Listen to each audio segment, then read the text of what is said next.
Menelaus. I come from the salt depths of the Aegean Sea, where the white feet of Nereids tread their circling dance. I am Poseidon.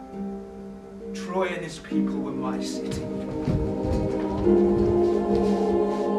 That ring of walls and the tower that I and Apollo had built squared every stone in it. And my affection has not faded. Now Troy lies dead under the conquering Argive spear, stripped, sacked, smouldering. Appears a Phocian from Parnassus, made to Athene's plan, that horse pregnant with armed men, called by all future ages the wooden horse, and sent it to glide, weighty with hidden death, through the Trojans. The temples run with blood! Zeus, the protector's altar steps, lies dead.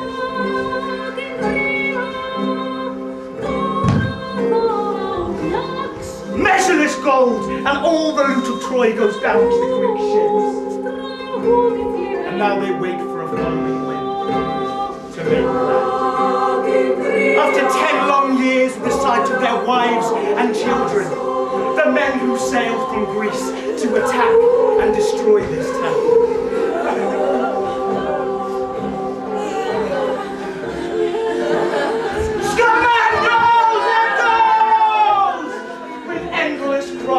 Of captured women, assigned by lottery as slaves to various Greeks, Arcadians, Thessalians, or Athenians.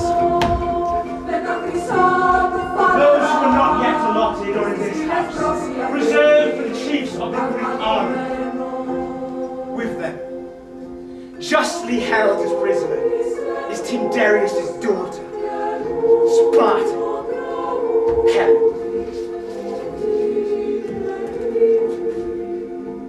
Here by the door. You may contemplate, if you wish, this pitiable, prostrate figure drowned in a world of sorrow. It is Hecuba.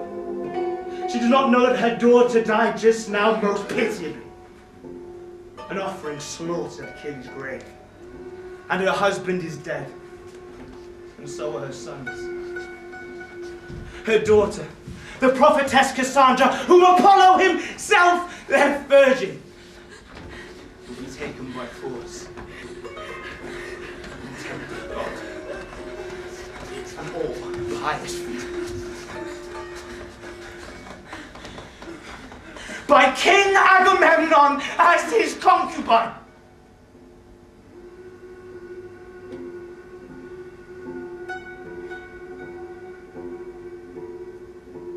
Farewell then, city.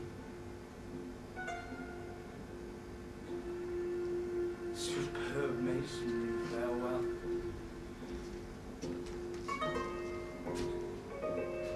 You've had your day of glory. You'd have stood firm yet, if it were not for Athene, daughter of Zeus.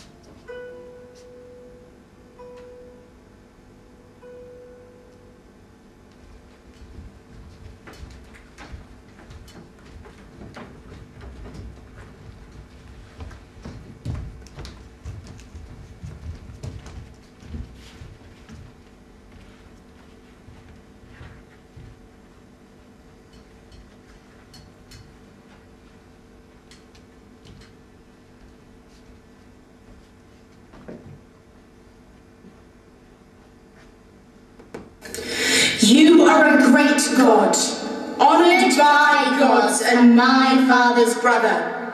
May our old feud be buried. I have something to say to you. Welcome, Athene. Family love has a magic power. You're generous, and I thank you. The matter I wish to discuss equally concerns us both. I suppose you come with word from Zeus, or some other god greater or less? No. I come to entreat your powerful aid in alliance on behalf of Troy.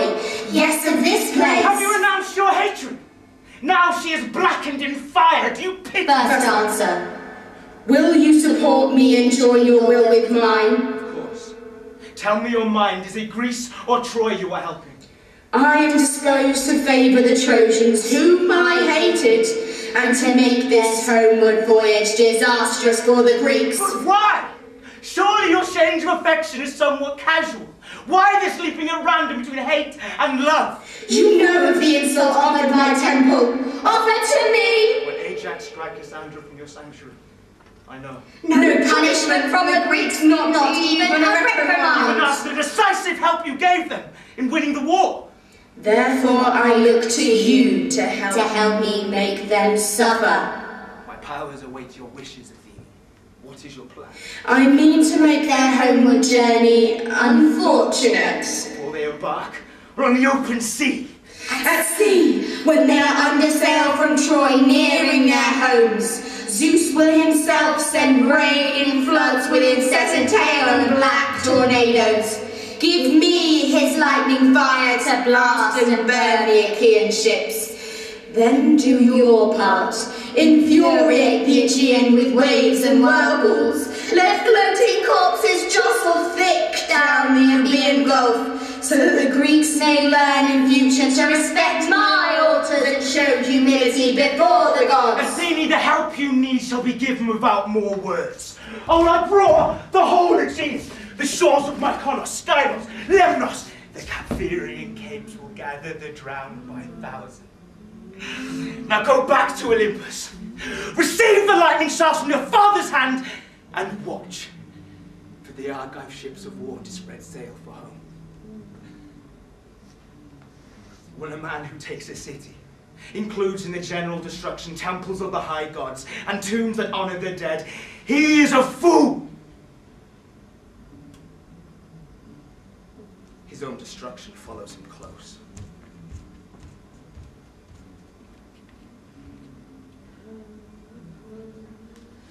Lift your neck from the dust, up with your head. This is not Troy. The kings of Troy are dead. Battle you must. The tide has turned at length, ebb with the tide, drift helpless down. Useless to struggle on, breasting the storm when fate prevails. I mourn for my dead town. My burning world, my sons, my husbands gone. What pride erase, what strength once swelled, our royal sails now shrunk to nothing, sunk in mean oblivion. How must I deal with grief? Hold? Or give rain? See where my outcast limbs are lain. Stones for a bed bring sorrow small relief. My heart will burst, my sick head beats and burns till passion pleads to end its pain in restless rocking. Like a boat that sways and turns, keeping sad time with my funereal song. For those whom fate has cursed, music itself sings but one note. Unending misery, torment, and wrong.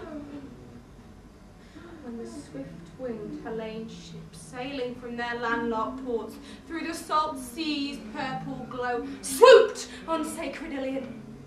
Shrill triumphant from 1,000 flutes and pipes, rose their martial music in the Gulf of Troas. Ah, poor Troas! They made fast their hawsers of Egyptian twine, sworn to bring back hated Helen, the cursed wife of Menelaus, Sparta's shame and Castor's ruin, whose sin struck down Priam, patriarch of 50 sons, wrecked my life, and left me stranded and despairing. Here, near Agamemnon's tent, Prisoner and slave, I sit, an unpitied exile. Old, my grey hair ravaged with the knife of mourning. Come, you widow brides of Trojan fighting men, weeping mothers, trembling daughters, come, weep with once were cheerful, frigid music, sacred hymns and solemn dances. Now the song is saddened to the seagulls crying round our helpless young. We heard your voice, Hecuba! Why did you call? What did you say? As we sat there indoors thinking of slavery with bitter tears. Your cry of agony came to us, and we all shuddered with nameless fears. The Argive crews Muster and grip their oars. Will they take us now? What have you heard? Is this our last breath of our native air? Who knows? I guess the worst. Soon we shall hear the final dreaded words. Out of the house, you Trojan slaves! On board! The Argive ship set sail for home! Cassandra, no, that must not be. Keep my frenzied child Cassandra there. Hold her. She must not come. It will crown my grief to see her go dishonoured to my captor's bed. Troy! Troy! This is your ultimate agony. Robbed of your living remnant, deserted by your dead. I came to ask for news. Speak to me, Hecuba. Terrors come crowding thick. Have they resolved to kill us? Have the crews taken their places at the oars? Is there no word yet of our fate? Child, I do not know. I came out here because maddened and sick with horror, I could not sleep. To what hideous master shall I go? You have not long to wait. But long to weep. A slave. Where will my new home be? Some island. Famous Argos Thessaly. Far, far from Troy. A queen. To fall so low. On what strange, distant shore shall I, to whom my country gave honour, authority, imperial sway, be set by some Greek lord to tend his children, or to keep watch at his door? An aged, useless ghost, unknown, ignored, shadow of death. What words of yours can release pity to match your pain?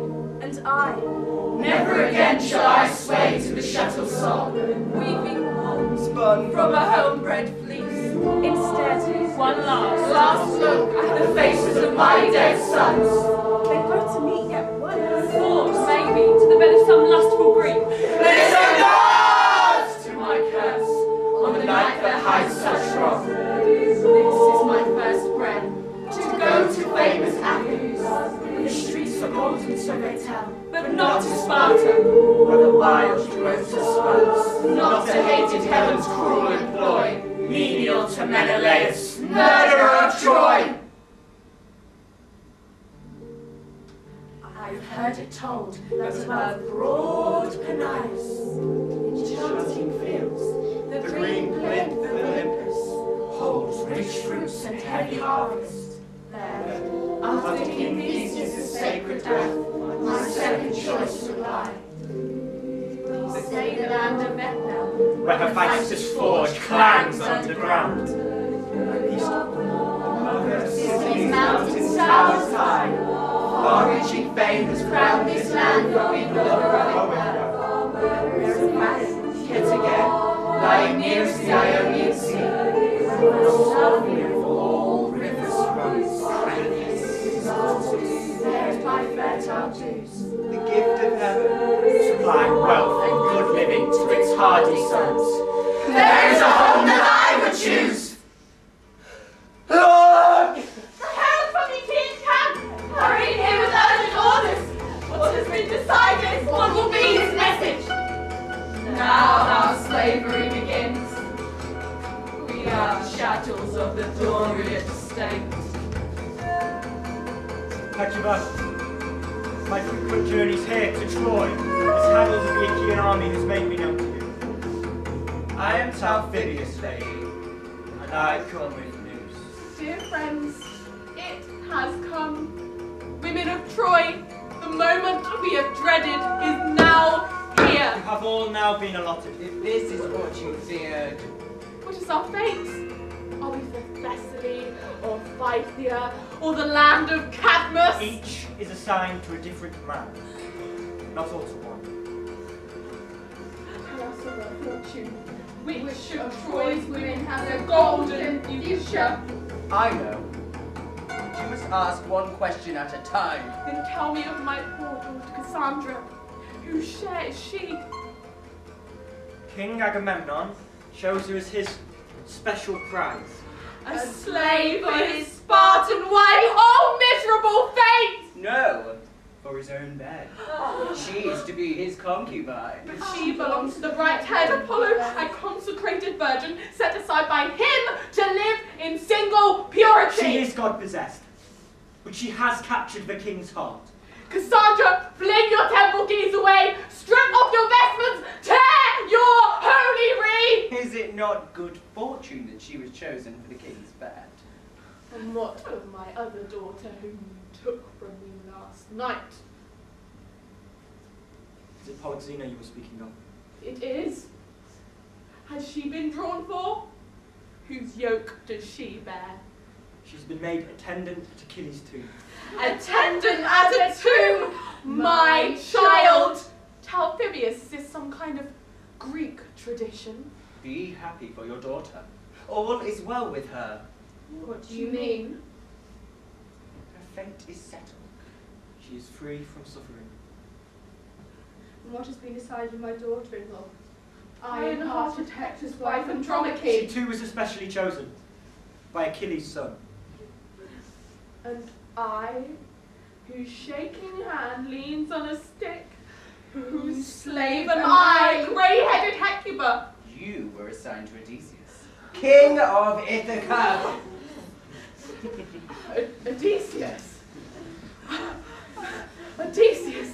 Now, shear the head, tear the cheek, beat the brow, cruelest fate of all. Now I belong to Petruidian Pie's outcast, who defies man's law and God's.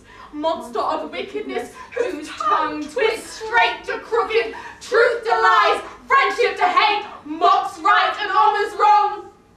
Now my fated life, dear friends, sinks and ends.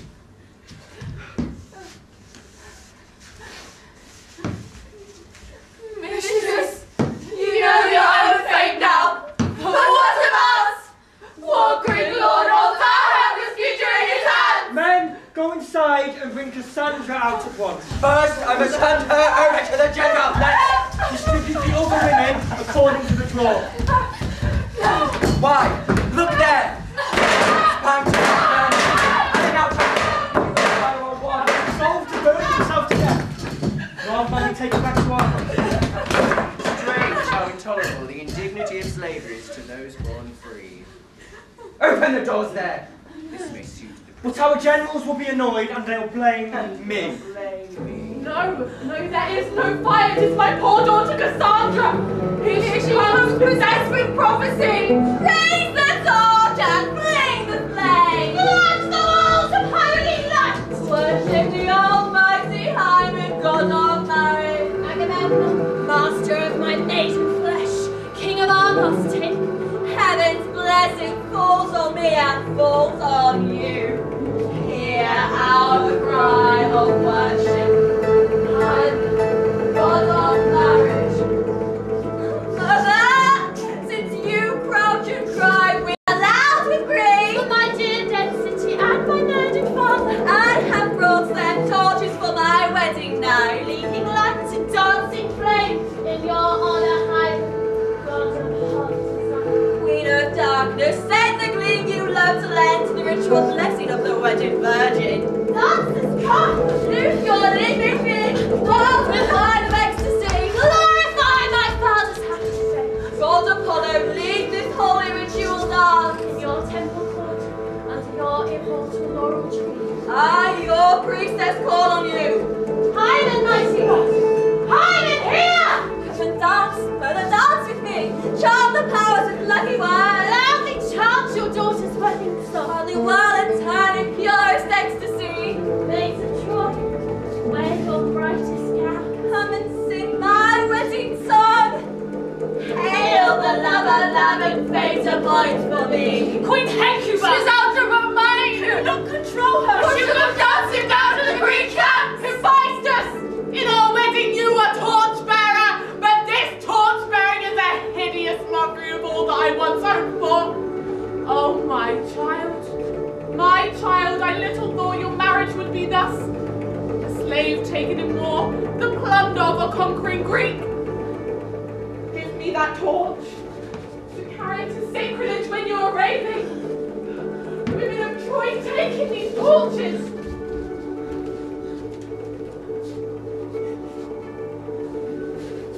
Mother, wreath the triumphal garland round my head.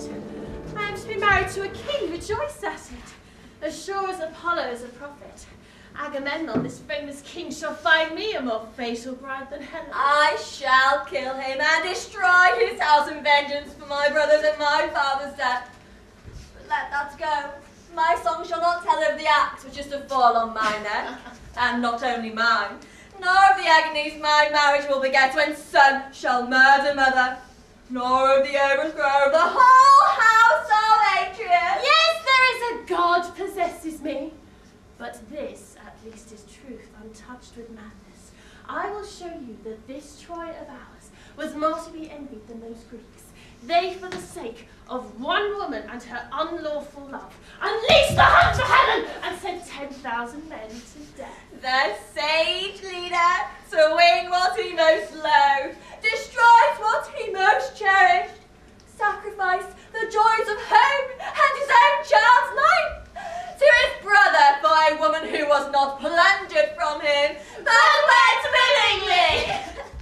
And when they reached the shore where the Scamander flowed, what did they die for? To thrust evasion from their borders or siege from their town walls? No! When a man was killed, he was not wrapped or laid to rest by his wife's hands. He had forgotten his children's faces. Now he lies in alien earth.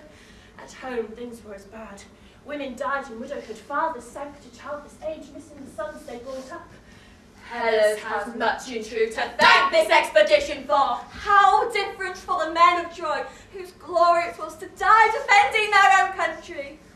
Those who fell were carried back by comrades to their homes, prepared for burial by the hands they loved, and laid to rest in the land that bore them. Those who survived the field returned each evening to their wives and children, joys denied to the invaders.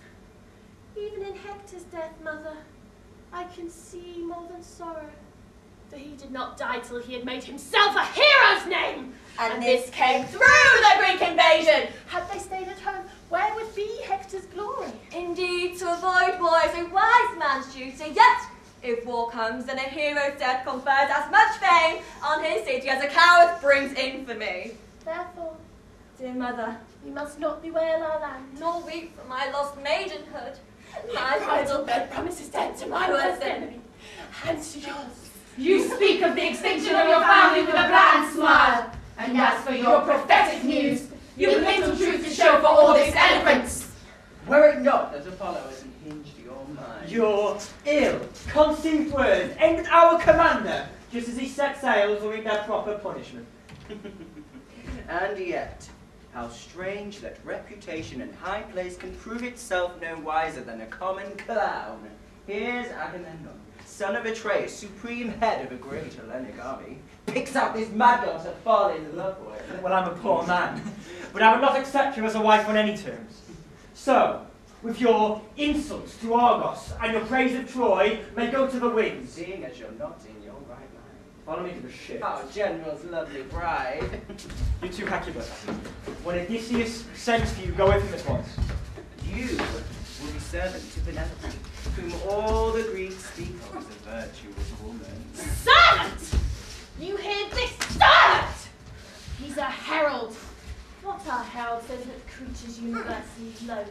Lackeys and menials to governments and kings. You say my mother is destined for Odysseus' home.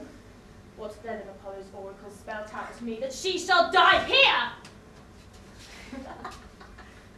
There are other things and words that I shall not tell. Poor Odysseus, if he knew what miseries are in store for him, my fate in Troy would seem the bliss of paradise. When he has added to these 10 years at Troy, another 10 at last, he shall reach home alone. Why lament Odysseus' troubles with these flights of prophecy? Lead on quickly at the porch of death, my bridegroom waits for me. Great chief of the Hellenes, fleeting shadow of magnificence, Your accursed life shall sink in darkness to the cursed grave. Me too, they'll fling out beside you. Naked where the wild ravine roars in floods, Apollo's priestess, and the beasts will pick my bones. Where's the commander's ship? Which way? Come, lose no time, take me on board! Watch for wind to stir the sails. Oh, mother, no more tears. Farewell. Oh, my brothers deep in this dear earth of Troy. My father too, Priam, whose blood we all inherit. You will not be long waiting for me. I will come, triumphant to the house of death, when I have brought ruin to the sons of Atreus and destroyed us all.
My husband was a king.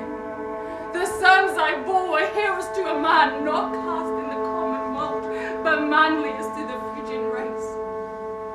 I saw them one by one fall to Greek spears. I've cut locks of my hair to lay on their still graves. The father of them all, Priam, is gone. Myself with these same eyes, I'm hacked to death at his own altar, and his city laid in dust. My virgin daughters were torn away from my arms, given to our enemies. There's no hope that ever again I'll see them, nor them me. And now comes the crowning agony, that I, in my old age, shall go to Hellas as a slave. They lay on me tusks to humble my grey head. I who bore Hector, I shall lay my shriveled sides to rest, not on the royal bed, but on the floor, and wear thin faded rags to match my skin and mock my royalty. Misery! Through one woman's love, what pains have racked me? What despair still waits for me? Lead me to find my heart slave's ballad and my pillow of stone, and die under the lash of tears. Good fortune means nothing. Call no man happy till the day he dies.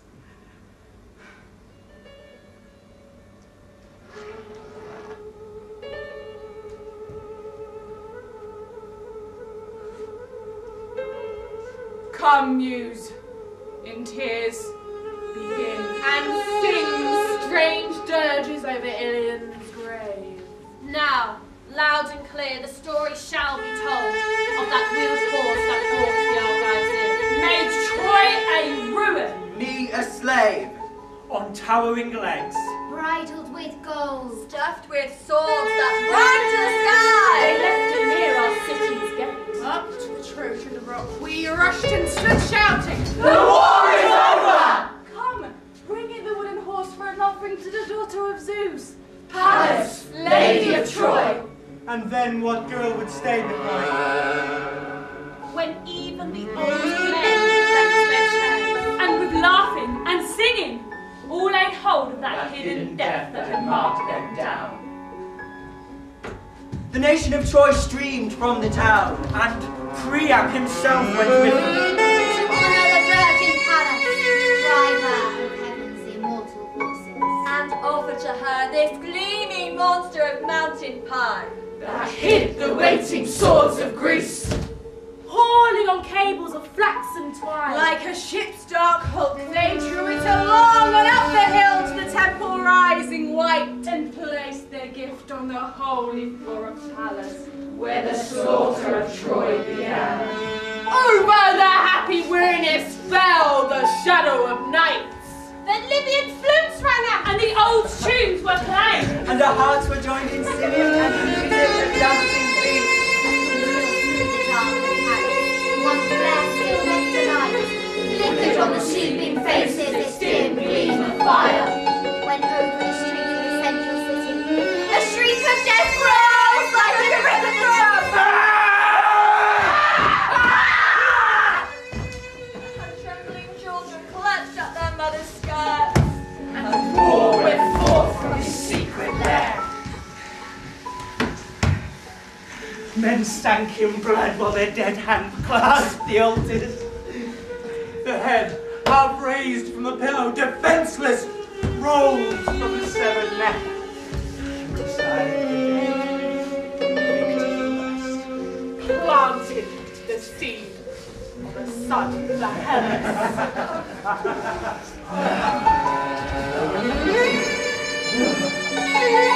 The tears of Troy's despair.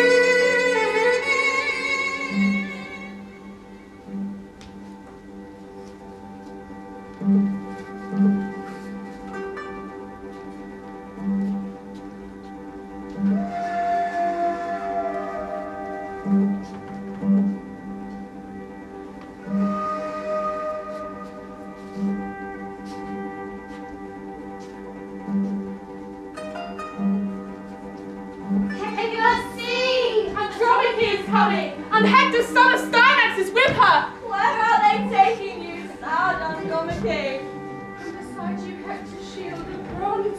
And the spoils of Troy. The Achaeans are carrying home their property. Zeus, have pity! Prayer is mine by right. Zeus! Sword with my husband's blood, my tears, Children, no more your children. All that is ended. once we were happy in Troy. All that is ended.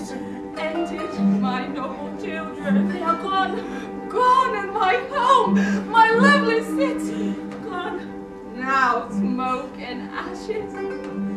Hector, my own husband. It is with the dead. Hector, my son, my daughters. Hector, when will you come to help me? Priam, aged king of my princely sons. Priam, fallen as port for your enemies, soothe my head on the pillow of death. All the love we have lost, The grief we have gained, all that we knew destroyed. all anguish double. The gods have hated us since the day Paris was spared at his birth, to live and destroy his country for the sake of accursed Helen. Now vultures wheel, waiting to tear the dead stretched at the feet of Pallas, while we are slaves and must look on.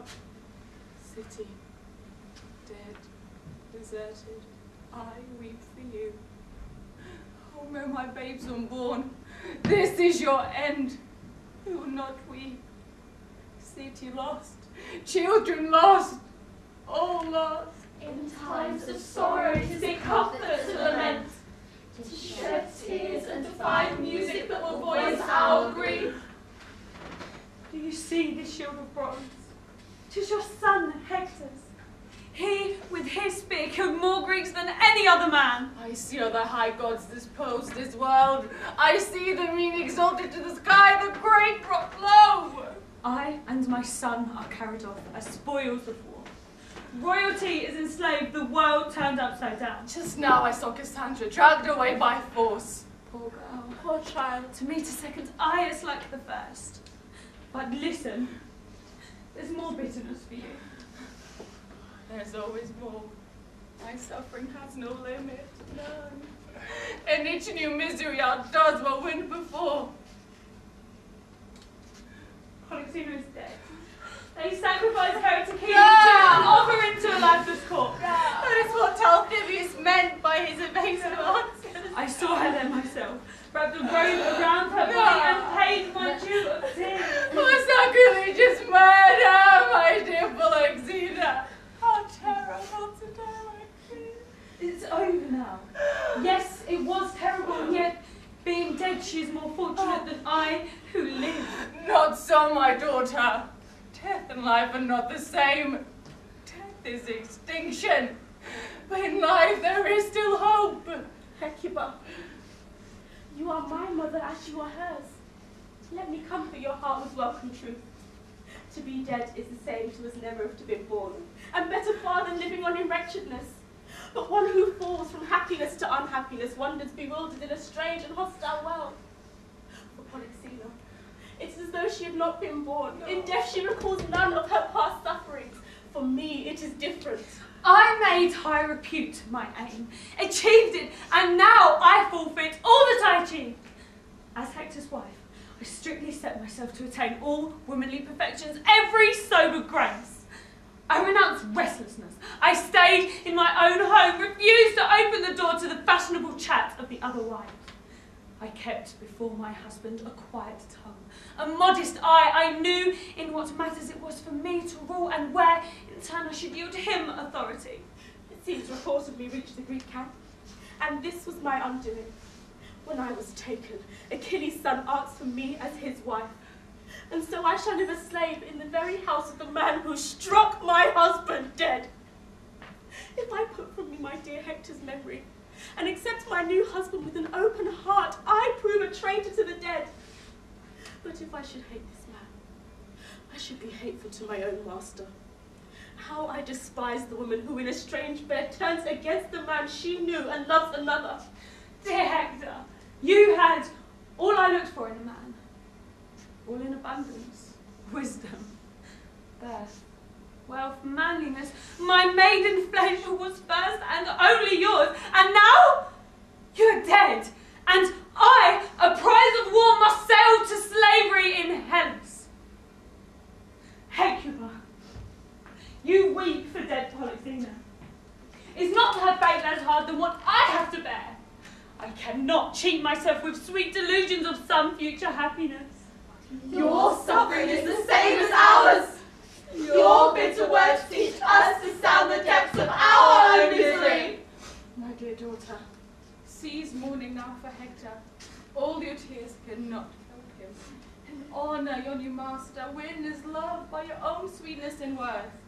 The favors you'll gain will bring joy to all your friends. And who knows, you may yet bring up our Hector's son to light new hope for Troy. Your sons were in vain. We had found a new Iliad in our city live again. The Achaean herald's coming back. He has instructions for something new they've decided on.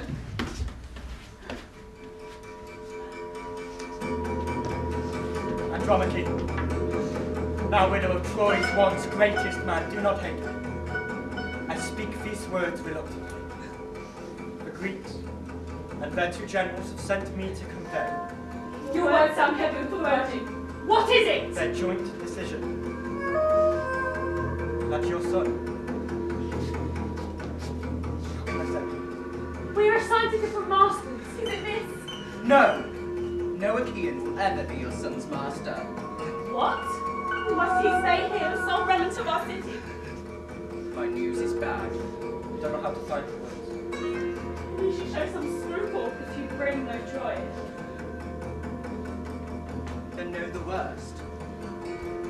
The Greeks are going to kill your son. No! No, this is worse than what they do to me! Odysseus in full assembly made his point. But this is horrible beyond all measure! That such a great man's son must not be allowed to live, And by such a sentence may his own son be condemned! but should be thrown down from the battlements of Troy. No! Now accept this decision and be sensible. Don't cling to him. Or tell yourself you have some strength left when you have none. But bear what must be, like a queen. Your city is destroyed, your husband dead. Shall we match our strength against one woman? We can. I hope, therefore, that you will not feel inclined to struggle or attempt anything unseemly or likely to cause resentment. Don't call down curses upon the Greeks. If you say anything to make the army angry, this child will receive no mourning rites, no burial. If you are quiet and in a proper spirit accept what comes to you, you will not have to leave his body unburied, and you will find the Achaeans more considerate to yourself. Darling child, prize that too great a worth to live you died, enemy hand, and leave me desolate. Your noble father's greatness, which to other men brought hope and life, and victory will cost you your death. For you, his courage proved a fatal heritage. Oh, marriage bed which welcomed me as Hector's bride. I thought then that my son would be king over 8 teeming multitudes, not die by some Greek ritual murder. Little one, you're crying.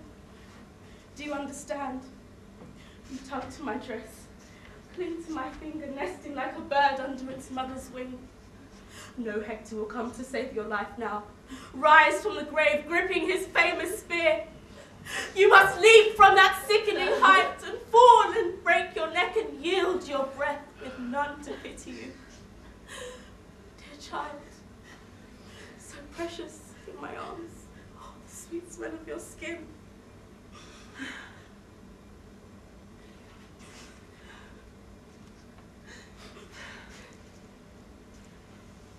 Helenus! Inventors of barbaric cruelties, why do you kill this boy? What has he done? Helen! Tydeus' daughter, you were never daughter of Zeus. You had many fathers. The avenging curse was one, hate was the next, then death and murder, and every plague that this earth breeds. My curse on you. Take him. Oh, no.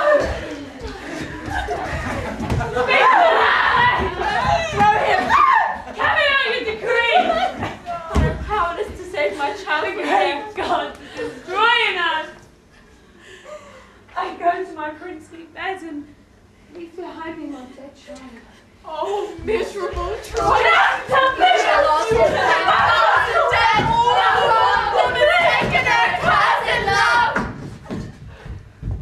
Come, child. I pity your mother, but time is up. You must now climb from the topmost fringe of your father's towers, where the sentence says you will leave your Take him. No, please. A job like this is fit for a man without feeling or decency. And not half so enough. Little child, son of my dear lost son, your life is ravished away from us by murderers. What will become of us? What can I do for you? Only to beat the head and bruise the breast. This we can give. No more! Have we not reached in a headlong plunge the abyss of pain? Lord! Listen! Your cry comes from the shore. Seagulls robbed of their young. No! Wives for husbands, fathers for sons, Daughters for aging mothers, weep and come!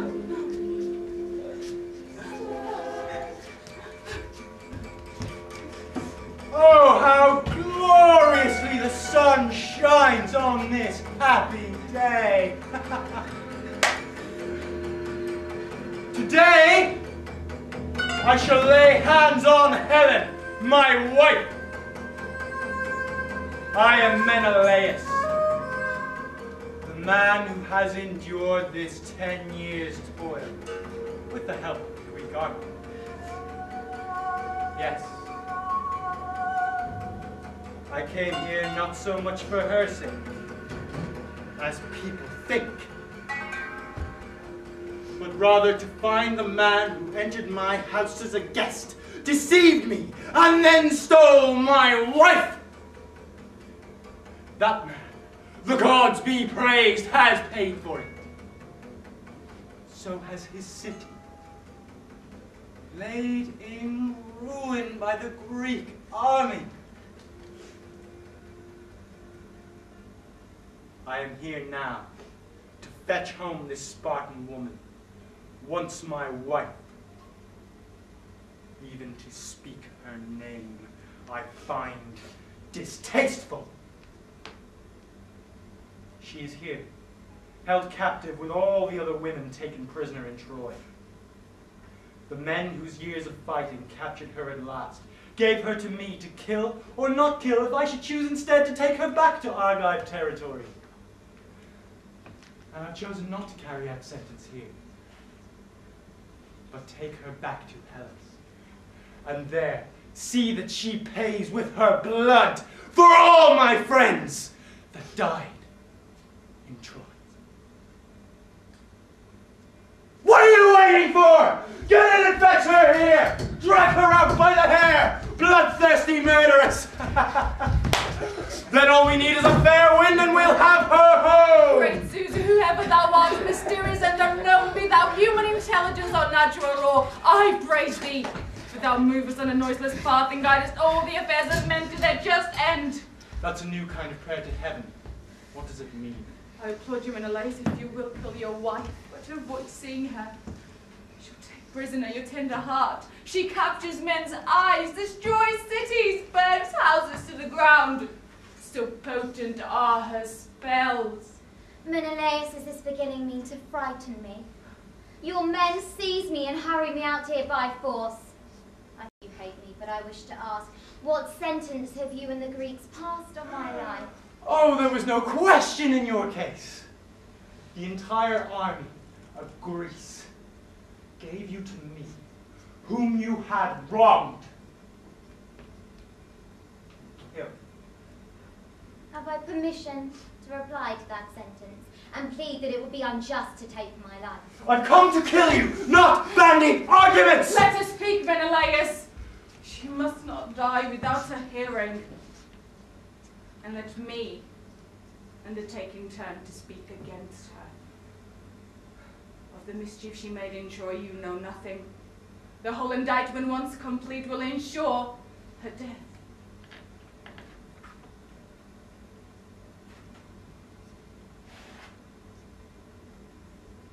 If she wants to defend herself, she may. I grant this. Let her note, for your sake, and not from any indulgence towards her. Perhaps since you regard me as your enemy, you will not answer whether I speak well or ill. But I will guess what charges you will level at me, and since I too have things I would accuse you of, I will begin by weighing the one against the other. Hecuba here produced the first cause of our troubles when she bore Paris. Secondly, this city and I were doomed by Priam when he ignored the warning given by a dream of firebrands and refused to kill his child. What followed then? Listen, I'll tell you. Paris was made judge between three goddesses. Athene's bribe was this, that he should lead the Phrygians to war and destroy Hellas. Hera promised him a throne bestriding Asia and Europe if he should place her first. And Aphrodite, with extravagant praise of my beauty, promised him that if he judged her the loveliest, I would be his. What next? Don't you see how the story goes? Aphrodite won. And from my marriage, Hellas gained this benefit, that you today are neither overwhelmed by Asian armies, nor ruled by an Asian king. This gain for Hellas was for me disastrous loss. Sold for my beauty.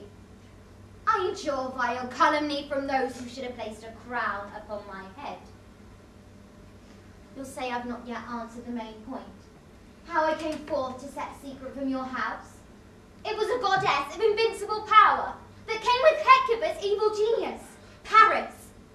And you, to your shame, sailed off to Crete and left him in your house. My next question I ask myself rather than you. What happened in my heart to make me leave my home and my homeland to follow where a stranger led? Rail at the goddess, be more resolute than Zeus, and show Aphrodite your indignation and me pardon and sympathy. The further charge you would feel justified in urging against me. When Paris was in his grave, and no god was concerned to find me a husband, then you will say that I ought to have left Troy and made my way to the Argive ships. I tried to do this. The gate warders, the sentries on the city's ships, could testify that more than once they found me slipping secretly down the battlements by a rope. And then Deiphobus, defying the whole city's wish, took me by force and kept me as his wife. And you still think it just to kill me? Would it not be more just to comfort me? Not only was this marriage forced upon me, but condemned me, my own life, my own person, to this harsh bondage. Do you aspire to govern gods? To wish this is mere foolishness. Now, Queen, speak for your children and your fatherland. Demolish its persuasiveness. Plausible speech combined with such immorality is sinister. To begin then, I will vindicate the goddesses and show how she has slandered them. I don't believe gods to be capable of such folly. Why should they indulge in such frivolity as traveling to Mount Ida for a beauty match? What reasons could the goddess Hera have to be so anxious about beauty? Did she want to get a husband of higher rank than Zeus? Or was Athene who begged her father for perpetual maidenhood, disdaining love, now husband hunting among the gods? To cloak your own guilt, you dress up the gods as fools. But only fools would listen to you. Paris was an extremely handsome man. One look, and your appetite became your Aphrodite. Why men lawless lusts are called love is a confusion easily made.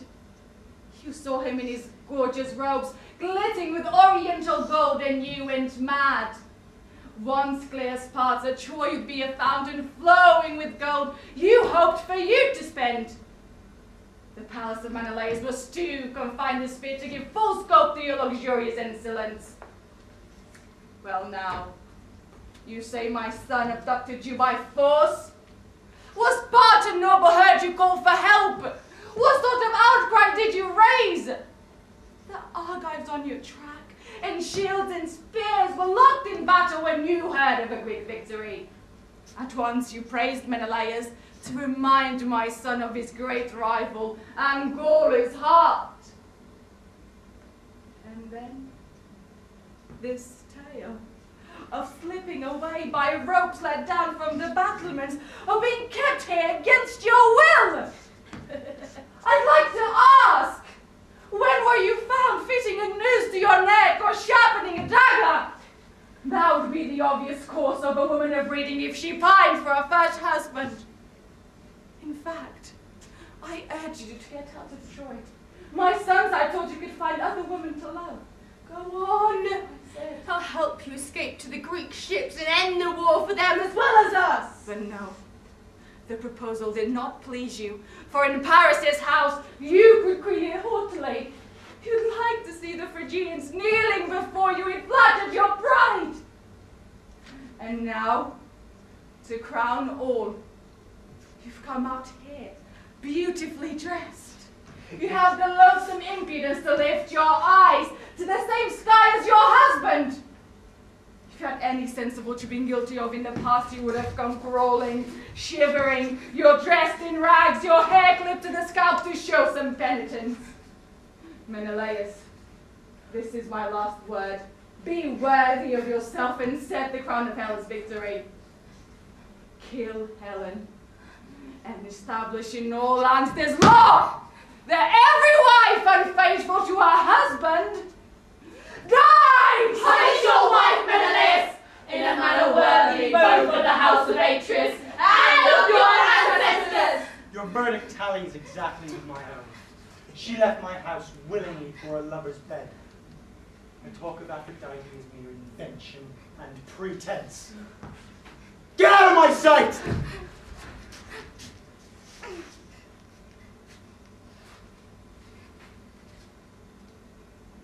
Death by stone. No! No!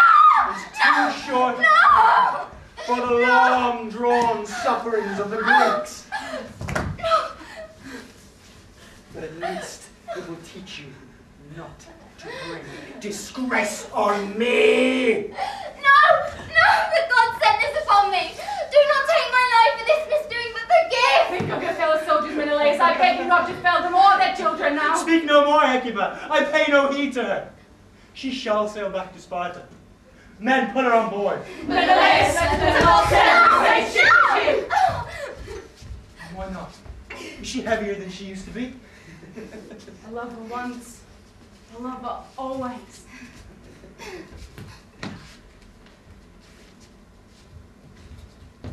Since you wish it, she shall not set foot on my own ship. There may be truth in what you say. Once back in Sparta, shameful death shall fittingly reward her shameful life, and thus commend all women to chastity. No easy matter, but at least her end will inspire terror in their lecherous hearts. Even if their hatred burns more deadly than before.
One ship of Neoptolemus still rides at anchor, ready to set sail for Thessaly with the remainder of the spoils assigned to him.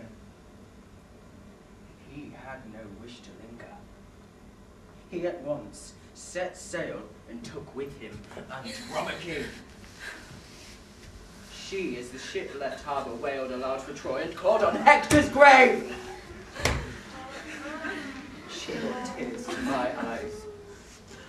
She implored Neoptolemus that this child, who was flung from the city walls and gave up his life, might receive burial, asking that this bronze-ribbed shield, the terror of the Achaeans, which his father carried to fence his body in battle, be not sent to Peleus' palace, to hang in that same chamber where Andromache's mother would see it to her sorrow, but that it should serve this child in place of a coffin of cedar wood or stone. She wished him to be given into your care, to dress and adorn his body as time and your constraint allows. So now, as soon as you have made him ready, we will wrap him in a mound of earth and then hoist sail. But do what you have been asked as quickly as possible. Once our task, I have saved you.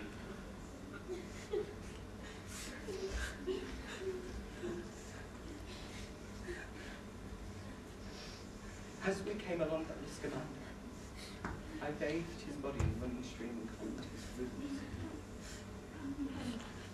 I'm going now to break the ground for a grave. If only you and I both do our best to waste no time, we will soon be underway for home. Bring the great rounded shield of Hector, lay it here.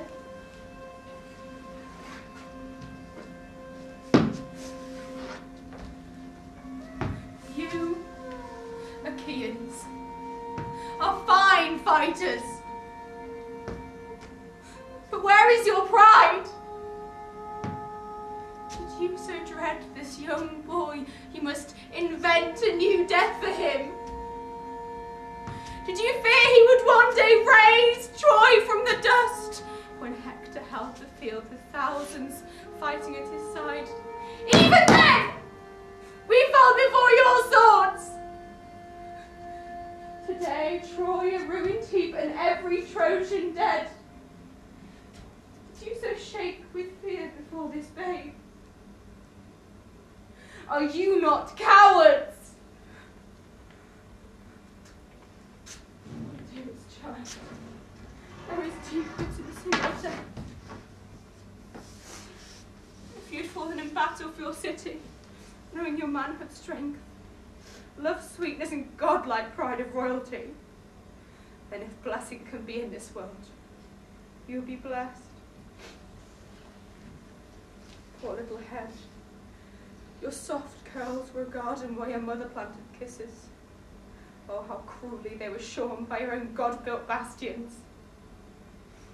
Now, through the shattered skull, the blood smiles at me, tempting me to unseemly words. Your little hands, how like your father's, yet when I lift them they hang limp. Dear lifeless lips, you made a promise to me once nestled against my dress. Grandmother, You said, when you die, I will cut off a long curl of my hair for you and bring my friends with me to grace your tomb with gifts and holy words. you broke your promise, son. Instead, I bury you. I, an old, homeless, childless woman, bury you. All my fond kisses, anxious care and wakeful nights all end in this. What would a poet write for you as epitaph? This child the Argives killed because they feared him. An inscription to make Hellas blush. Now though you lose your father's heritage, you shall have his broad, bronze-fronted shield to make your earthly bed. Come, bring whatever robes our poverty can find to drape his body. From what I have, these shall be yours.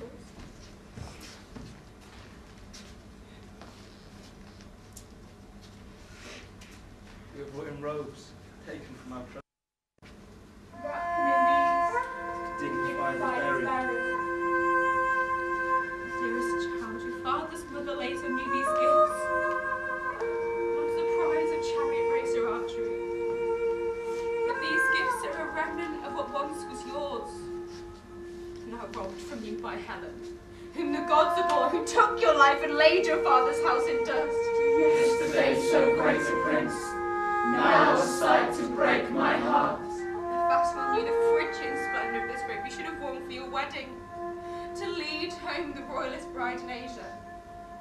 And you, Hector's shield, triumphant once, mother of many victories, you receive your crown, an honour far more richly earned than any the cunning coward Odysseus' arms could win. Earth shall receive you, child, being dying with the dead. Earth shall receive you, child, with anguish and tears. Mother, Intone the dirge for the dead. Farewell, Farewell, dead by the curse of heaven. farewell, his linen to close your wounds.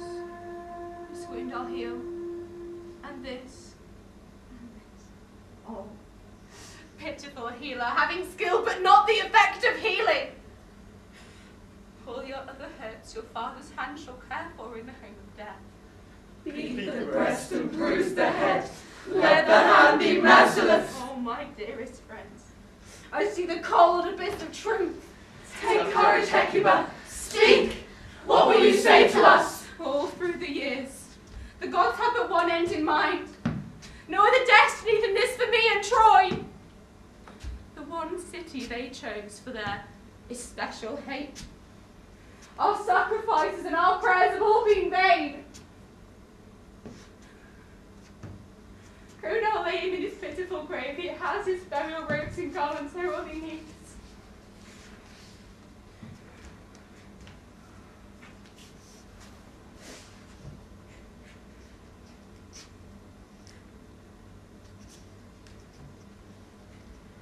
Weep for Andromache, all her strong hopes broken with this broken body, and weep for him whose royal birth the world envied and learned, whose death will be told with terror. Look! Marley! There, on the city height! What is to happen now? You are appointed to burn Priam's town. Why are those torches idle in your hands? Use them! Let flames swallow this rubble that was Ilion. Our work's over, so goodbye, Troy, and hoist for home. The same order concerns you too. As soon as you hear a fanfare of trumpets from the general's tents, get straight down to the ships ready to sail. Hecuba, I am sorry for you, but you must go with these men. They have been sent for you from Odysseus. He is your master now. My hour has come. This is my last ordeal, to sail away and see Troy fall in flames. Up ancient feet. If you can climb so far, I will stand here and bid farewell to my beloved city.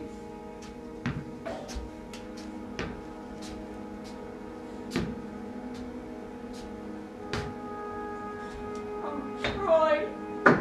Troy! You who once among the Asian cities drew the breath of pride. They are burning you. They are carrying me away as slave. Gods, where are you? Why should I clamour to the gods? We called on them before, and not one heard its call. Now, into the fire, there is a royal way to die, wrapped in the flame that swallows my beloved city. Poor creature! You are out of your mind with suffering. You women, take her to the ships. Be watchful. She belongs to Odysseus. She is his prize, and must have her safe. Zeus, I'll make her begetter lord of our land. Is our torment just? The flame burns on. The mother of cities now no city. Troy is no longer Troy. Troy is a beacon, look. Oh, on the hill. Every house is blazing.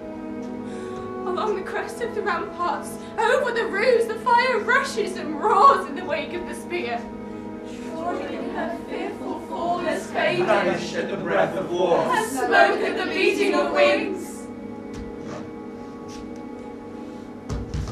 Listen, Phrygian earth that nursed my children.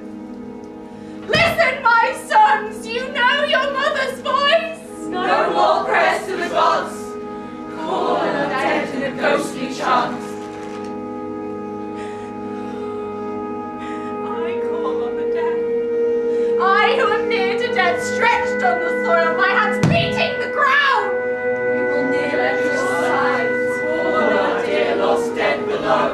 Listen, souls of the dead, tell them our torment. We are driven, like cattle far from home, to a house of slavery. Did Priam do hear? And buried in a wet? No. Your ghost knows nothing of my agony. Though he died by unholy murder, holy death darkly closed his eyes. Listen, temples of God. My beloved city ravaged with the flame, flowing with guiltless blood. Soon you will fall in line the earth you loved, and none shall name you. Dust mingled with smoke spreads wings to the sky. I can see nothing. The world is blotted out. Earth and name of nothing. All has vanished and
over there on the island.